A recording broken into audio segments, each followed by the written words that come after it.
The reason we're doing these talks is because we realize that BYU Studies is really, really good at publishing really important stuff and really, really bad at telling you where that stuff is and how you can get to it. So we're trying to fix that problem. And we realized that if we just said, Brother Harper's talking today about where to find the good stuff, it wouldn't do any good. So we decided to bring cookies as well. And apparently that didn't do it either. Not enough incentive, but you're here, so I'm grateful for that. I'm thankful that you're here. I hope it's not a waste of your time, and I'm grateful to be able to share the hour with you. BYU Studies is a scholarly periodical. It's an academic journal. It's published 4 times a year here on campus. It has been since 1959. It's sort of morphed over the years. It started as a literary journal. And now it's an interdisciplinary. So you can find articles about just about anything. The common denominator is that it's scholarship that's aligned with, informed by the restored gospel of Jesus Christ. And as the graphic here shows, in BYU Studies that's where 2 of the first vision accounts of Joseph Smith were published way back in 1969, and lots of articles about the first vision over time. And the seminal article by James Kimball, the son of Spencer W. Kimball, who wrote about his father's reception of the revelation that ended the priesthood restriction. And Edward Kimball, thank you. Priesthood restriction in 1978, and the backstory, right? The backstory for that revelation and so forth. The article that gets the most attention, we don't do anything about this, it just people coming to it, is the one by philosophy professor David Paulsen titled A Mother There. And he and his research assistants put together what church leaders have said over the years about Heavenly Mother. Have you all heard the idea that you're not supposed to talk about Heavenly Mother and it's too sacred and stuff? Well, you won't find a prophet who said that. They've been talking about her throughout, since Joseph Smith did, and throughout. That idea apparently got created in a novel about 1950, and you can throw it out, okay? So it's true, as Elder Renlund has taught us recently, that we don't know near as much as we wish we did about our Heavenly Mother, and there's no point pretending we know more than we know.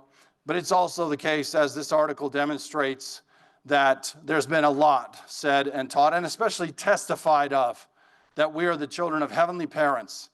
And I'm grateful for that knowledge. I love it, and that article is a fundamentally important one. Those are just a few samples. You can find hundreds and hundreds of others.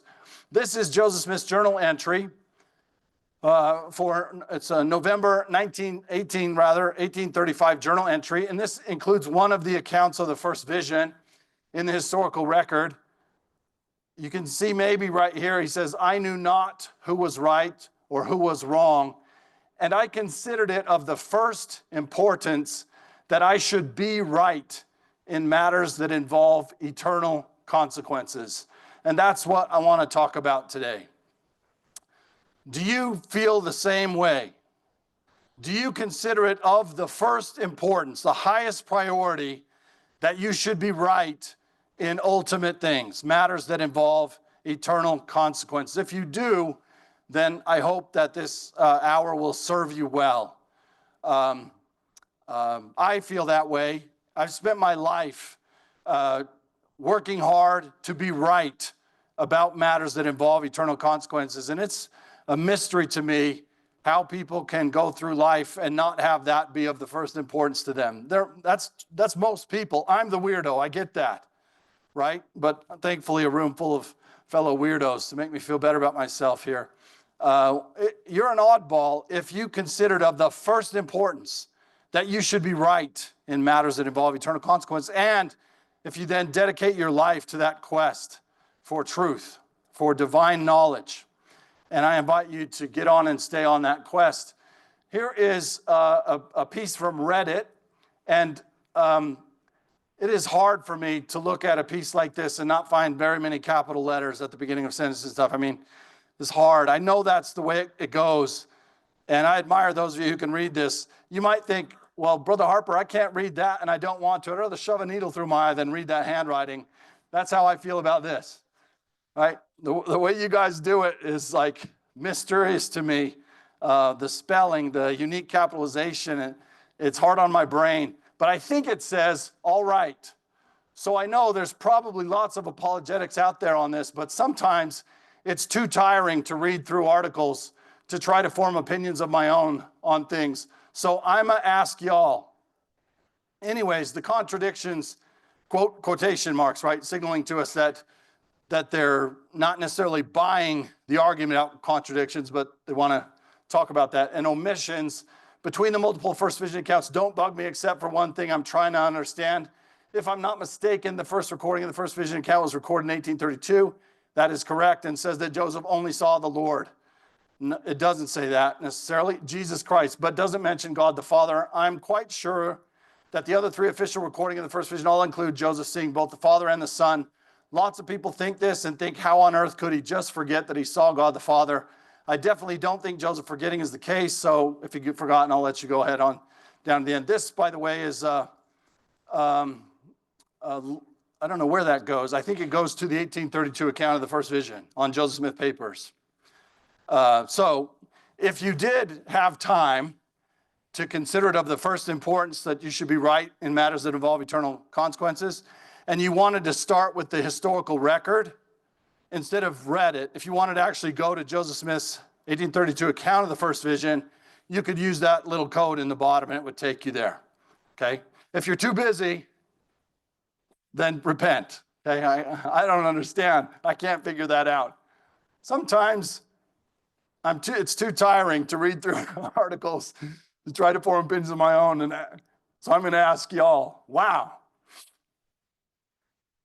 that's not a good way to find out the things that involve ultimate and eternal consequences.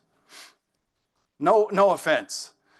This is Professor Daniel Kahneman, author of the book Thinking Fast and Slow, a brilliant scholar, won all kinds of impressive prizes for his lifetime's work with his colleague Amos Tversky and others, studying heuristics, or the mental shortcuts that human beings use to try to function in day-to-day life, okay? And these heuristics are harmless in many cases. You and I use them all day, every day, okay?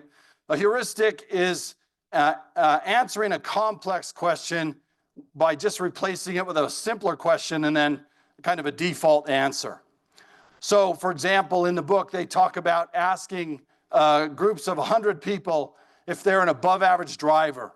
And always, whenever they did this survey, they'd get 90+% of the respondents to say, yes, I'm an above average driver. Well, it's a complex question. It would take a lot of work to figure out if you're actually an above average driver. You'd have to gather quite a bit of data. You'd have to control for biases in the data or limitations in the data. You'd have to study a lot. And then you might even only be able to offer kind of a qualified answer. So who wants to do that, especially if you're taking a survey? And so you just replace the complex question with a simpler one, something like, well, I haven't had a ticket in the last 6 months. Boom, I'm an above average driver. You don't really know anything. You have the cognitive illusion that you're an above average driver, but you don't know that you're an above average driver. You haven't done the hard work to answer the complex question. You just used a heuristic, a mental shortcut, to replace it with a simpler question, a default answer, and on you go. Now, this will get you through daily life just fine. No problem to do heuristic thinking, but not in matters that involve eternal consequences. Slow down in matters that involve eternal consequences. Thinking fast is using heuristics. Heuristics are always biased. Thinking slow is the process of controlling for those heuristics, educating the biases, answering the actual complex questions, and knowing what you know and how you know as a result of the process. So that's what we mean when we say think slow, So you know how you know what you know. Let's see if this one will work here. Maybe you could do this one for me. He didn't fall? Inconceivable. You keep using the word. I don't think it means what you think it means. All right, so the word we're going to use that I'm not sure I use the same way you use is facts. And it was supposed to magically appear right here at the bottom of the screen, the big bolded word facts. Okay, so I'm going to use the word facts, and I'm going to mean it in a particular way. So I want to define it now so you and I are on the same page. A fact, for my purposes, is a historically verifiable truth. Something a historian could demonstrate as true, regardless of what anybody's bias or perspective on that thing was, okay? So in this case, that's a really narrow definition of fact. In this case, you wouldn't even say it's a fact that Jesus is the Son of God or that Joseph Smith was a prophet of God. You would say that the New Testament says Jesus is the Son of God. The Book of Mormon says Jesus is the Son of God. You would say Joseph Smith testified that he was called of God. Do you understand the difference? The historically verifiable facts are the pieces of data that are the same regardless of whether you believe the New Testament tells the truth about Jesus or not, or whether you believe Joseph Smith tells the truth about being called of God or not. Whatever position you take, you can agree that Joseph Smith is on record claiming to have received revelations from God, and that the New Testament claims that Jesus was born of a virgin at Bethlehem. It doesn't matter whether you believe the claim is true or not. Though those things that we can all agree on, any informed person can agree on, those are what I mean by facts. Everybody clear on that? Okay.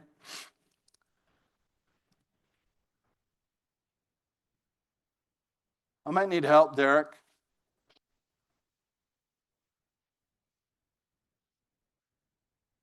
Not sure what I did to get stuck here.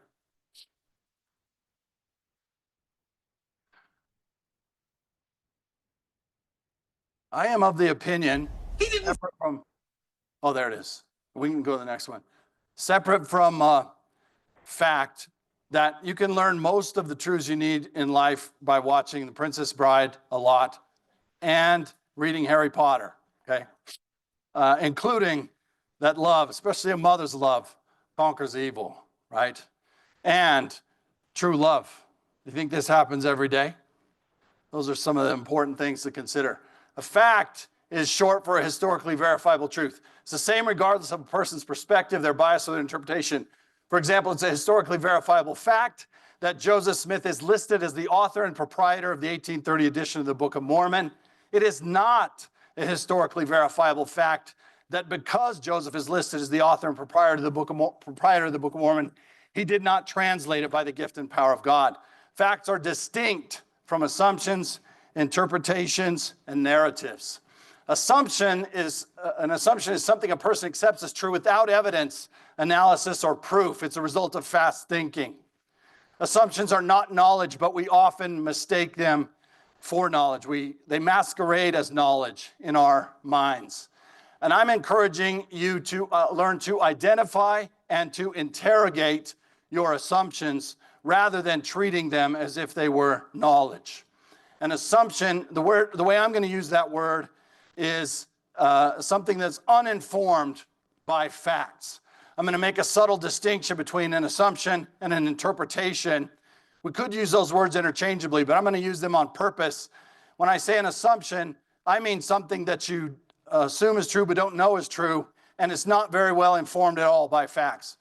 An interpretation, meanwhile, is attributing meaning to facts that's not inherent in those facts, okay? So here is the fact of what the 1832 account of Joseph Smith's first vision says. It says, "The Lord," inserted after the fact, "opened the heavens upon me, and I saw the Lord." That's a fact. A fact that a document written in Joseph Smith's handwriting in 1832 says that line in it is the same for all informed persons, whether they believe that the Lord in fact appeared to Joseph Smith or not. Do you understand? Okay, that's a fact. That fact has been interpreted, as we saw in the example from Reddit, it's been interpreted to mean that Joseph only refers to one divine being in his 1832 history. That interpretation is not inherent in the fact. You might think it is, but if so, you're not yet pulling apart the facts from the way facts have been interpreted. You understand? Get really good at sorting facts into one pile and sorting interpretations into a separate pile. That work is analysis, okay? The ability to pull those things apart and look at them separately and then see how they work together, that's analysis or analytical work. So I'm going to use the word interpretation for an assumption that is informed by facts, okay? An interpretation is a little higher, a little closer to knowledge than just an assumption is. An interpretation, as I'm using it, is meaning that you give to facts that's not inherent in the facts, but you at least know what the facts are when you're deciding how to interpret them. A narrative is a story that explains and interprets facts, okay? That means a narrative is going to have in it facts. If it's a historical narrative, it will. And it will explain those facts and interpret them with other words that are not just the facts, okay? When you've got all of that going on in a body of writing or an oral story, then you've got a narrative. Narratives, weaving, I don't know who wrote that, selected facts, assumption, I wrote it, sorry, badly. Narratives weave selected facts, assumptions, and interpretation together in ways that give us the feeling that we understand. We really like narratives. We really like good narratives. I like Harry Potter because it gives meaning to the world. It helps me understand the world. It helps me understand how I could have hope in the face of evil. Real live evil, awful, terrible evil, perils and scary things.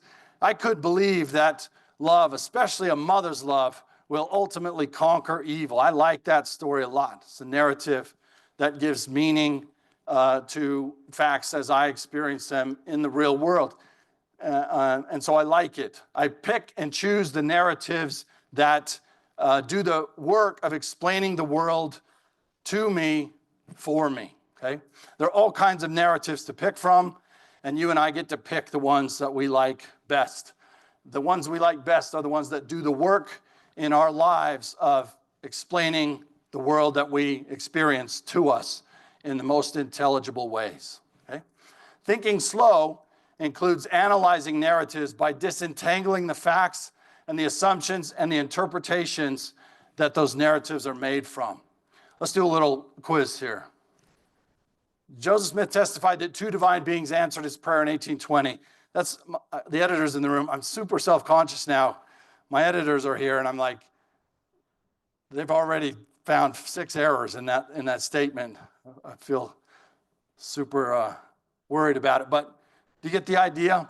Is this one a fact? Is that the same regardless of whether you believe Joseph Smith had the vision or not? Yeah, that's a historically verifiable fact, that Joseph testified that in 1820, 2 divine beings answered his prayer. What about this one?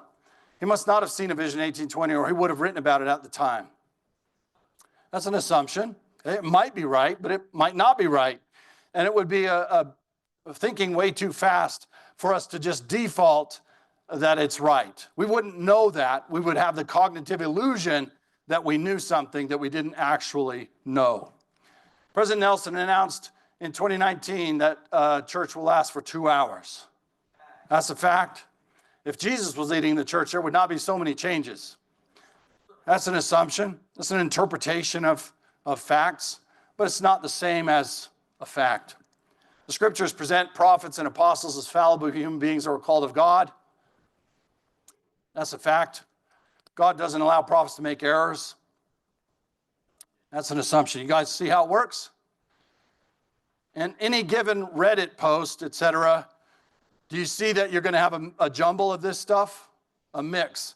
And you will be acted upon by that jumble unless you gain the ability to analyze it for yourself and pull the jumble apart. Okay? Do you want to be acted upon? Too busy? to read other people's opinions about stuff, or do you want to act for yourself? Do you want to go find the sources of knowledge, learn what they say for yourself, and then consider how best to interpret them, what kind of narrative best accounts for the body of facts? Epistemology is the philosophy of knowledge or knowing. It asks, what is knowledge? Is there anything that's really knowable? What can we know? How can we know? This QR code will take you to a list of vocabulary that we use in my Foundations of the Restoration class. We want to make sure we're all speaking the same language. So these words I've been using are on this list, and the peculiar way we use them in my Foundations class is there with them. So if that interests you, you can go to that link. A heuristic, as we've said, is a simple procedure that helps find adequate, though often imperfect, answers to difficult questions. That's Daniel Kahneman's line. Mental shortcuts that circumvent the work needed to discover a sound answer to a complex question. A heuristic replaces a complex question with a simple question. Biased, fast thinking, cognitive illusions. Every heuristic way of thinking is fast, and it's biased, and it leads you to the cognitive illusion that you know something, but you don't actually know that thing, okay? If you want to hear people think fast, then watch the Super Bowl Sunday and listen to the color commentator, to the person who does the analysis after the play, okay? That will be 4 hours of fast thinking. And, so what? It's harmless enough, right? We tune in, I do, to listen to an expert, right? Somebody who's played the game themselves probably and can analyze it for us. And I have the cognitive illusion that I'm gaining this knowledge from this, but all it is really, for the most part, is fast thinking. Notice, for example, I might be ruining the experience for you, right? You don't have to watch Super Bowl.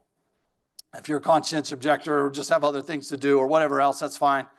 But if you do listen to a sporting event like this and somebody's commenting on it, that person will use one heuristic after another, and you'll get the impression that you know, or they know stuff that is just cognitive distortions and illusions, right? Right? Why does, well, you get the idea. Any questions about that? That's fine for a Super Bowl, but if it's not fine for finding out whether God exists, or if Jesus is your Savior, or if the Book of Mormon is true, it's not good enough in matters that involve eternal consequences to think fast, to use heuristic thinking instead of slowing down. Metacognition is a key thing you need to do in order to slow down. Metacognition is awareness of your own thought processes. We can counter heuristics if we metacognitively ask, what do I know and how do I know it, all the time. If I read a Reddit post and I think, what does this person know and how do they know it? What do I know about what it's saying and how do I know it?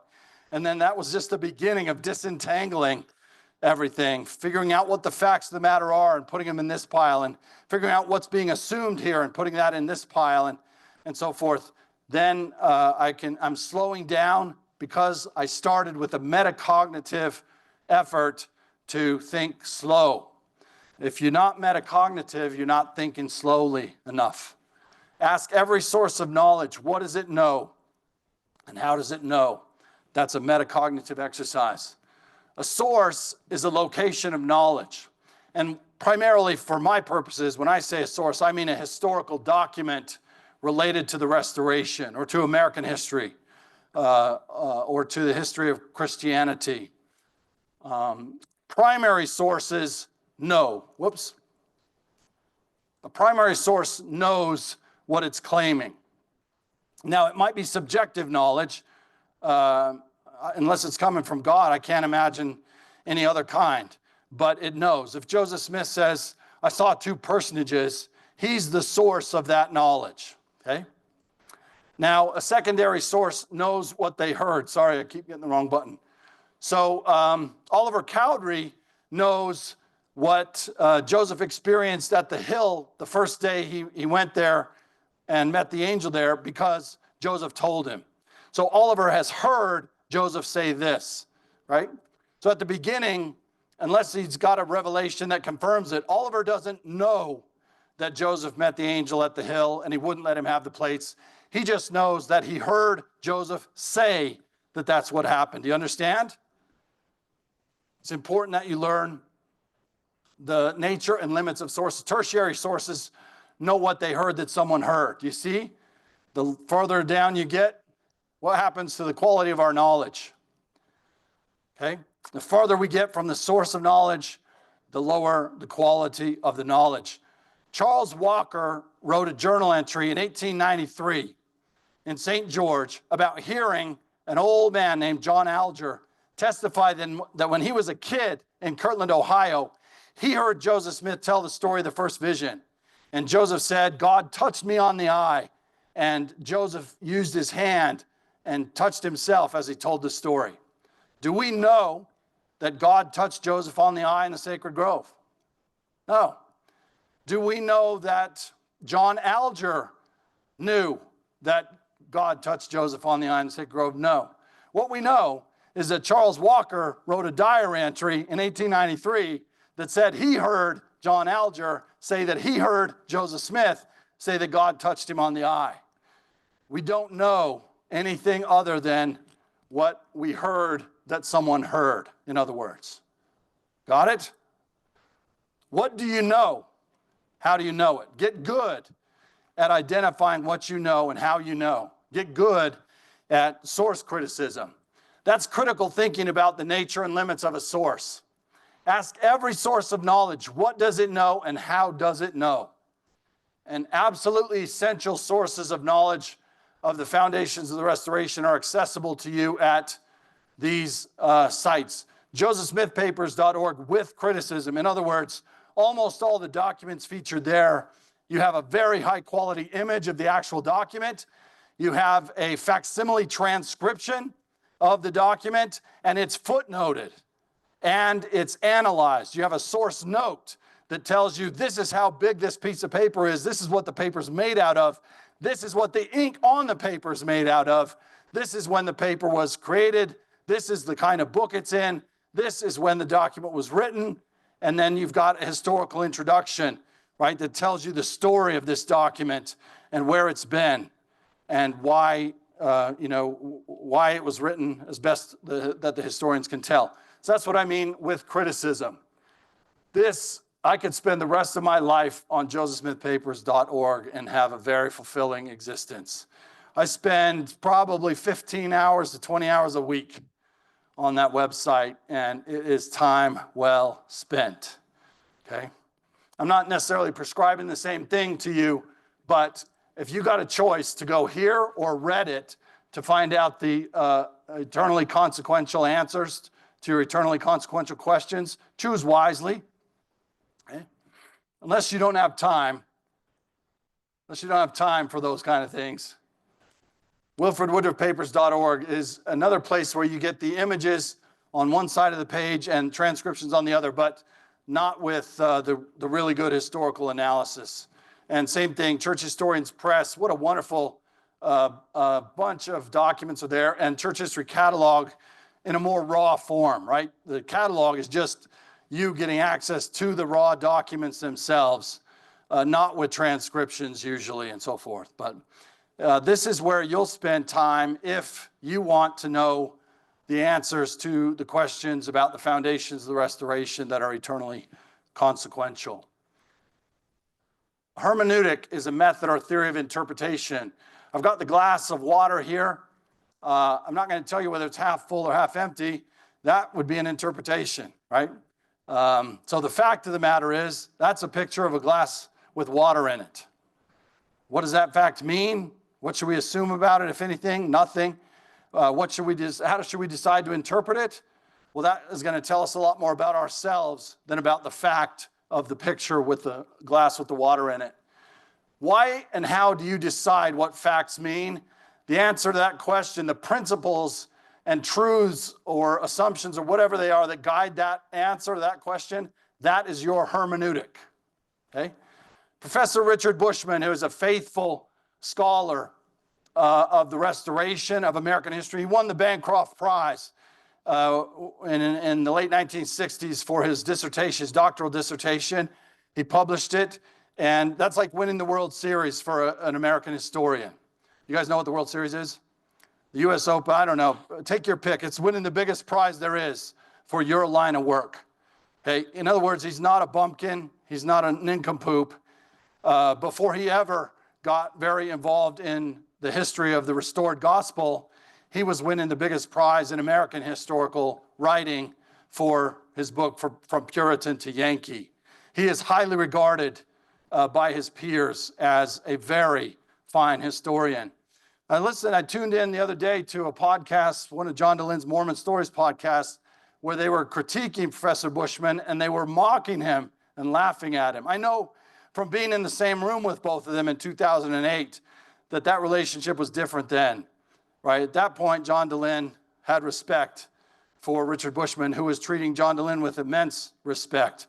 Invited Dehlin to come to his summer seminar here on campus and tell his story. It was terrific. I was in the room. And now, these years later, on his podcast, Dehlin mocks Professor Bushman. I was personally super peeved when I heard it. I was offended at the disrespect. And I'll tell you this thing, you will never hear that same kind of treatment the other direction. Interesting fact that I could hear those views, that criticism of Bushman, because Professor Bushman said he believes that Joseph Smith translated the Book of Mormon by the gift and power of God, and that he used the seer stone, and the contempt and the mockery was because Professor Bushman said, yeah, I don't understand it, but I also don't understand my cell phone. I don't know how to explain how a seer stone works, but I'm not going to assume or interpret that to mean it doesn't work.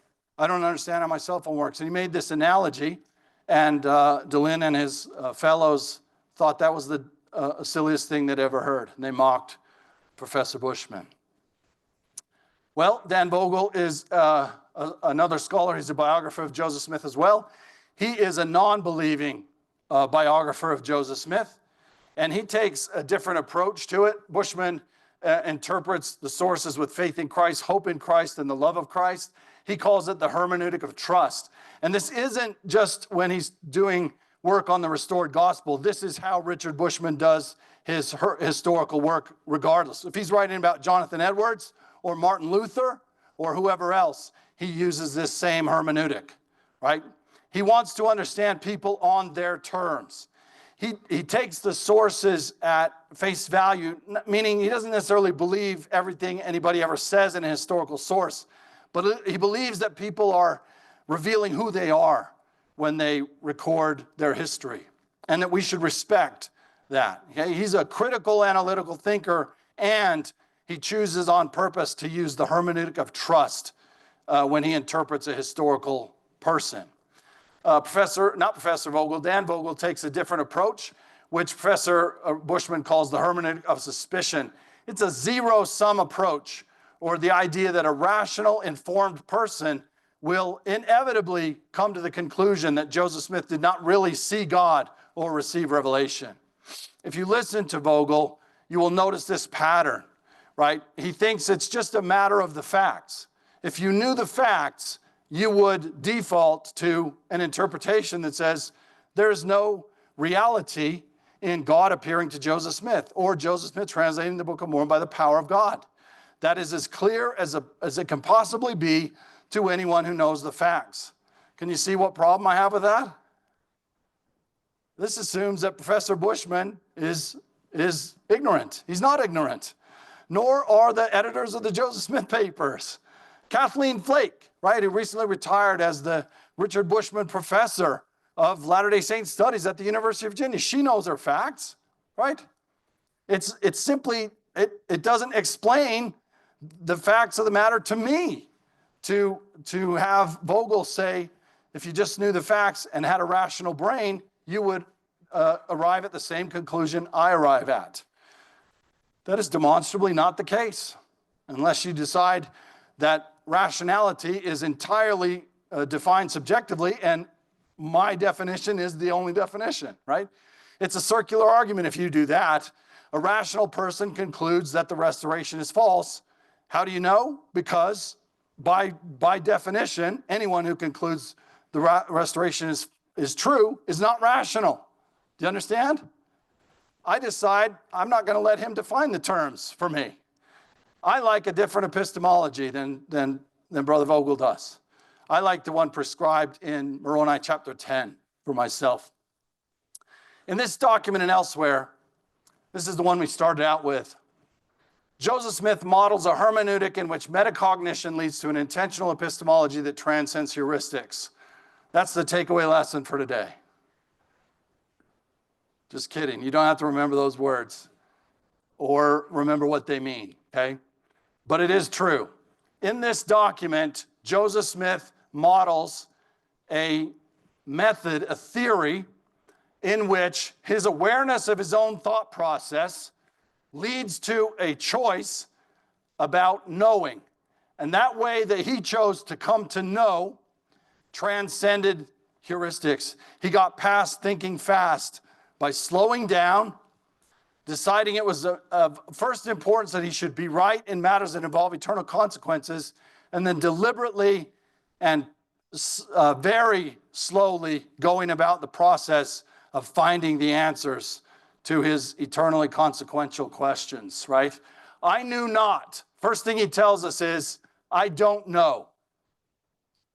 I don't know who is right and who is wrong, and I think it's the most important thing to know about the salvation of my soul, matters that involve eternal consequences. Being thus perplexed in mind, I retired to the silent grove and bowed down before the Lord under a realizing sense that he had said, if the Bible be true, ask and you shall receive. Notice that even here, Joseph is testing this, right? If the Bible is true, one way I'll know is I lack wisdom, I'll ask God, God will give and not upbraid. If that happens, then I can know that what James 1:5 says is true. This is scientific in that sense. Right? He's trying an experiment. He's thinking slow.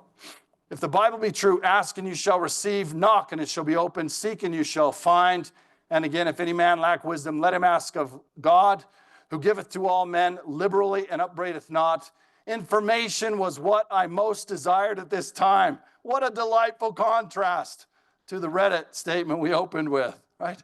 Information was what I most desired at this time. You could throw me in a bottomless pit and you couldn't keep me from questing for the facts, Joseph is telling us here. Not, I'm sometimes too busy or too tired. So can anybody just do the work for me? Right? This is a different way of thinking about knowledge, ultimate knowledge. And I recommend this version over the other one. Joseph goes to get the knowledge, and he thinks it's the most important thing he can do. Where do we leave off? Upbraid is not. Information was what I most desired at the time, and with a fixed determination to obtain information, facts, I called upon the Lord for the first time in the place above stated. Or in other words, I made a fruitless attempt to pray. My tongue seemed to be swollen, in my mouth, so that I could not utter. I heard a noise behind me, like a person walking towards me. I strove again to pray, but could not. The noise of a walking seemed to draw nearer. I sprung upon my feet. And on the next page, he goes on to tell us that he tried again to pray, and this time he was immersed in light, and two personages descended. One first, who then revealed the other one, and said, Joseph, your sins are forgiven. And he says, I was filled with joy unspeakable. So this is what Joseph testifies that he knows. You now know what this document says. You don't know whether the document is telling the truth or not just because you know what it says, right? And there is no historian or any other kind of scholar who can give you that knowledge. You cannot disprove or prove that this document tells the truth with any methods that are available in the academy. You can prove when it was written. You can prove who wrote it. You can't prove whether they're telling the truth about what happened to them in a grove of trees. That knowledge can be revealed to you, but it will come from God and not from some other source less than that. And I testify that you can know ultimate things. It takes a combination of hard brain work, really diligent work to learn the facts, and then ultimately it requires a revelation to know if the fact that Joseph bore testimony to receiving a vision of God is true. I testify it is true. I've done that work.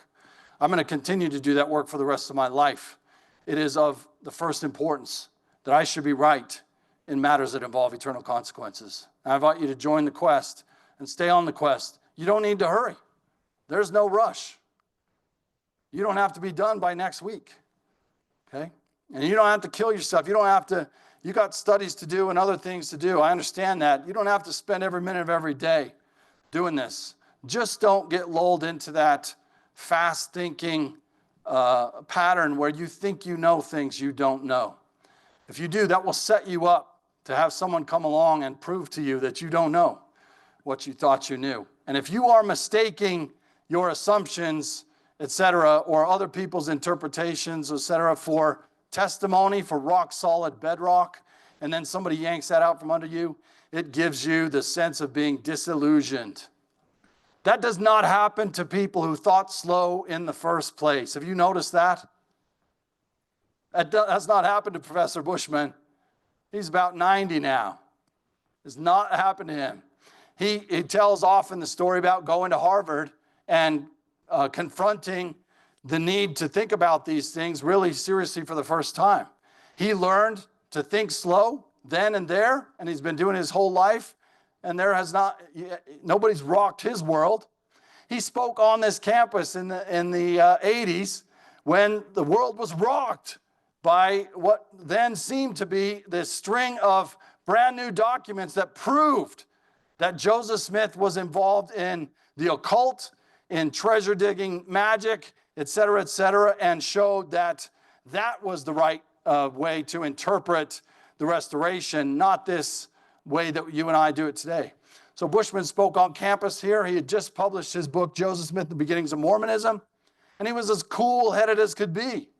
He was steeped in the historiography, the written history about magic and treasure seeking and everything else, and he knew the historical record of Joseph Smith backwards and forwards. And he interpreted the facts the same way Joseph Smith did. He said, yeah, he was involved in that stuff. That's not the story of his life. That's the story of one obstacle he overcame as he grew into his, understood and grew into his calling. And Bushman's like, I can know all the facts and come to a very comfortable conclusion that that's the best way to interpret them. Other people were melting down.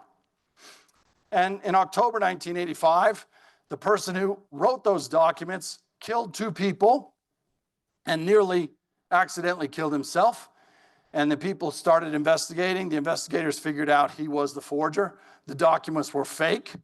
Bushman looked brilliant in the end, and a whole bunch of other people looked silly because they had made assumptions and interpretations based on what they thought were facts.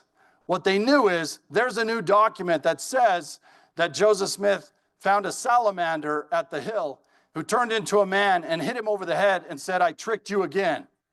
Sorry, that was the fact. They thought that meant that document was authentic and the other documents were authentic. And George Throckmorton, the detective who never read the documents and didn't care what they said, he's the one who looked closely enough at the ink to prove that it was a modern invention and a modern forgery, right? It was the people who thought slow, in other words, who did not get disrupted by the Hoffman forgery scandal. I was 14, 15 years old when this was going down, and pretty interested, as you might guess. Well, Professor Bushman was cool-headed, slow-thinking. He was right then, and he's been right all along the way. And the people who know the facts best, right, and are the most skillful at interpreting them and narrating them, Those are the ones I would look to as examples if I were you, and not at the ones who get online and say, sort of dump out their convoluted mixture of facts and assumptions and opinions and interpretations without knowing which ones are which and how to disentangle them. Any questions or comments?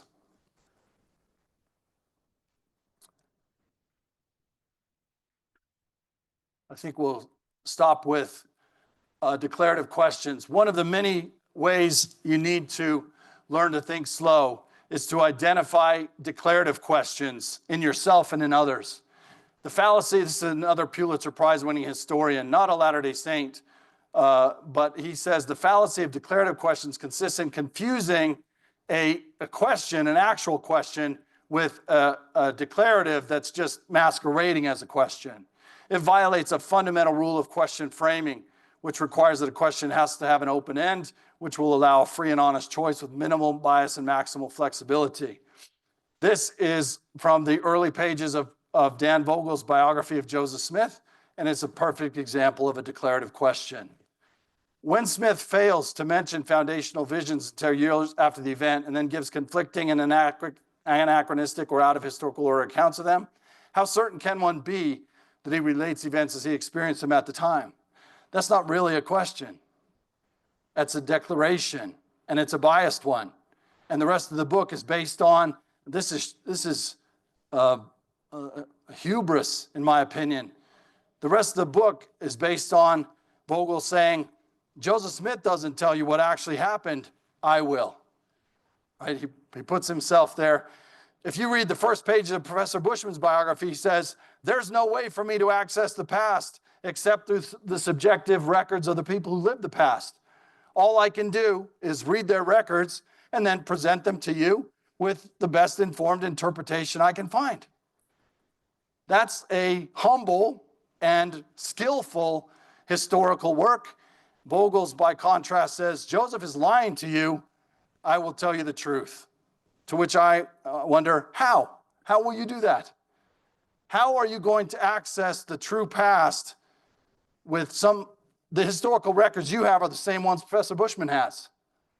How are you going to tell me what really happened? How are you going to pull back the curtain and expose the truth when you have the same limits of subjective records that any other historian does? Okay? You get to decide what kind of hermeneutic you pick, what kind of people you listen to, where you go for your facts, right? You get to decide that. Decide well. Think slow so you know how you know what you know. Thanks very, very much for your time and attention today.